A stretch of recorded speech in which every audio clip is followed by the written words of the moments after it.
د افغانستان او افغانانو لپاره د ازبکستان او نړیوال بانک تازه مهم او ګټور اعلانونه.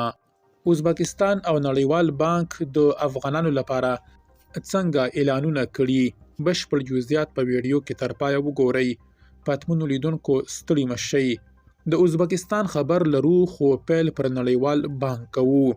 له 4 کلن ځنډ وروسته نړیوال بانک په افغانستان کې خپل فعالیت پیل کړ.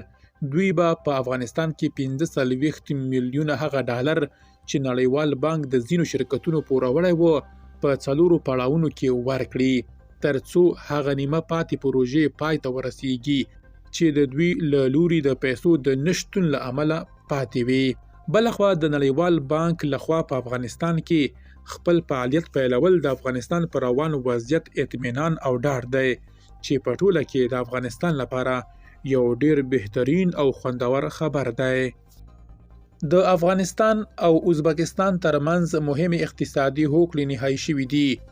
د دغو هوکړو له مخې ازبکستان به خپل معیاري درمل په ارزانه قیمت افغانستان په ځانګړي ډول کابل ته صادر کړي.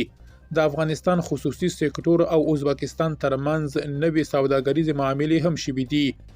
له دې وروسته به افغانستان خپل ډبریز سکاره پاکستان ته د لیږد پر ځای ازبکستان ته لیږي او په بدل کې به ازبکستان افغانستان ته سیمټ صادروي. دا ګام په داسې وخت کې اخیستل کیږي چې افغانستان د سیمټو د کموالي له ستونزو سره مخ و.